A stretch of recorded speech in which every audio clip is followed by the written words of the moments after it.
About 6 months ago, I started bringing cupcakes to my book club. Nothing serious. Just something fun I like doing. Everyone loved them. People kept telling me they were better than anything from a bakery. At first it felt nicest, and one day my friend Emily asked if I could bake a dozen cupcakes for her son's birthday. Of course. I said I spent the evening baking them, frosting them, and making them look perfect. When I delivered them, Emily handed me $15 and said she'd Venmo me the rest later. She never did. I didn't push it. I figured it wasn't a big deal. But a week later I posted a photo of brownies I had baked on Instagram. Within minutes my DMs started filling up. People from my gym, friends of friends, even people I barely knew, they all asked the same thing. You take orders? At first I said no. It was just a hobby. But they kept asking. Eventually I said fine. $20 for a dozen cupcakes. Just enough to cover ingredients. Suddenly I had for orders for the weekend, so I went grocery shopping. Butter, cream cheese, vanilla extract, good chocolate, food coloring. By the time I left the store, I had spent almost $80. Saturday I baked for 6 hours straight. Sunday morning I frosted everything and packed the boxes. Then I drove around town, delivering them. The people paid me. Immediately Emily said she'd catch me next time, and a girl named Monica, someone I barely knew, looked at the cupcakes and said $20 seemed a little high. Then she handed me $12 between ingredients, packaging, and gas.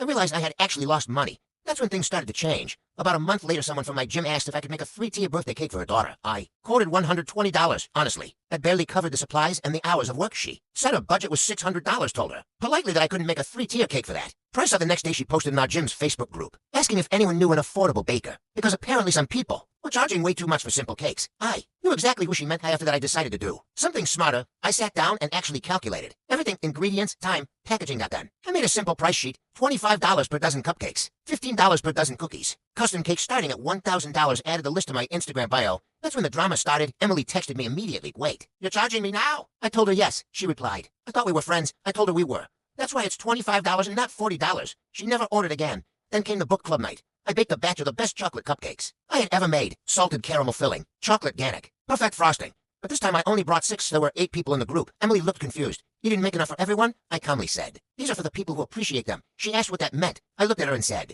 you still owe me $23 from your son's birthday. The entire room went silent. She said I was being ridiculous. I took a bite of my cupcake and didn't respond. The next day Monica messaged me again. She wanted a dozen cupcakes for her daughter's soccer team. I told her it would be $50. She replied, the last time I gave you $12. And that worked fine. I told her that those cupcakes actually cost me more than $12 to make. She said running a business had changed me, so I blocked her. Then one of my coworkers ordered cake pops for a meeting. I quoted $30. She agreed. I spent the evening making them. Chocolate dipped, decorated, individually wrapped. They looked amazing. The next day at work she handed me $20. That's all I have on me, she said. I told her I couldn't give them to her until the fall. $1.30 was paid. She promised to bring the other $1.10 the next day. 3 days passed, nothing. So on Friday I placed the cake pops in the break room with a note, paid for. Help yourself. Everyone ate them. She watched the whole thing happen. Then she told me I was being hostile. I simply said, you still owe me $10. These days things are simple. When people ask if I bake, I say yes. When they ask for prices, I send them the list, and half of them disappear immediately. The other half call me greedy. But my real friends, the ones who paid on time, the ones who said thank you, the ones who treated me with respect, they still get cupcakes. Everyone else can buy them at the grocery store.